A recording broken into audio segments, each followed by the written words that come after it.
I have some good news and some bad news for you today. First, the bad news. You and I are going to die. And it even gets badder. It even gets worse. 100 years from now, very few people will remember us on a daily basis, or if at all.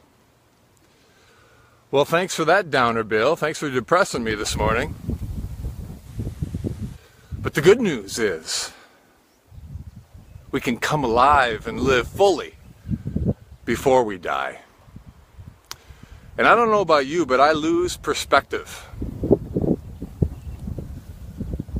Worry about life or being anxious about the future or what's going on, or lose myself in the busyness of life and how busy it is.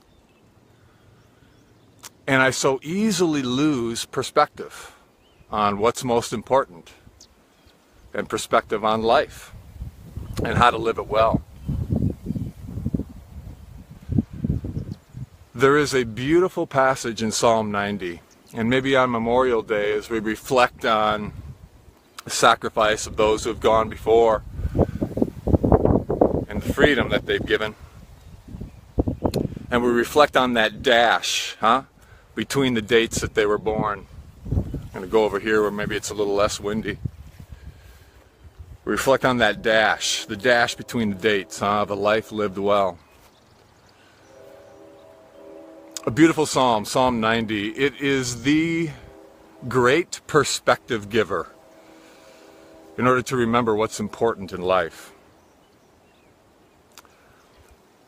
Throughout the psalm we read how people pass away and fade away like the grass, and our years fly by so quickly. And it even says we end our years with a sigh, and they go by so fast. And I was remembering even Prince died last year, and I saw an ad in the paper that had a picture of a huge red Corvette. And it said, "Baby, that went by too much. Baby, that went by way too fast." As in the lyrics to his song, and little red Corvette going by so fast. But in Psalm 90 verse 12, it says this: "Teach us to number our days, so that we may gain a heart of wisdom." Beautiful perspective giver for life. To understand how short life is, to understand the brevity of life, is one of the secrets to life and to coming fully alive in this life. And it gives us the wisdom that we'll gain a heart of wisdom, and we'll know how to live, knowing how precious, beautiful life can be. So how do we apply this? Well, a medical doctor wrote a book called The 4 Things That Matter Most. And the 4 most important things to say at the time of death to do that work. And here's what the 4 things are. I'm sorry, please forgive me, I love you, and thank you. And I wonder if we lived in the spirit of those all of our lives, how rich life would be. So I'd like to say there are 3 things that matter most in life as we live out Christ's purpose for us. That abundant life that Jesus is calling us to and inviting us to has to do with forgiveness, with love, with gratitude, and extending all that to others, to othering. You know, we talk a lot about Christians, about belief, believing the right things. But we come alive when we live in the way of Christ, loving, forgiving, and living in gratitude. And it gives us that great purpose in life and even freedom as well.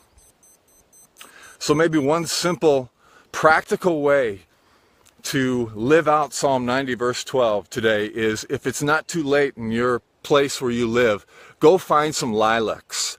Go find some lilies of the valley. Bury your face in them and breathe deeply and give thanks for the gift of life that God has given.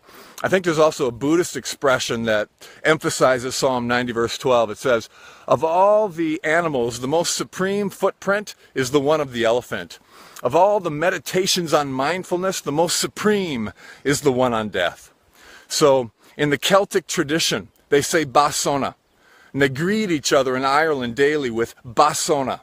And what Sona means is may you have a happy death. And in order to have a happy death, we better get busy figuring out how to have a happy life. So, Sona to you, and may you live all the days of your life.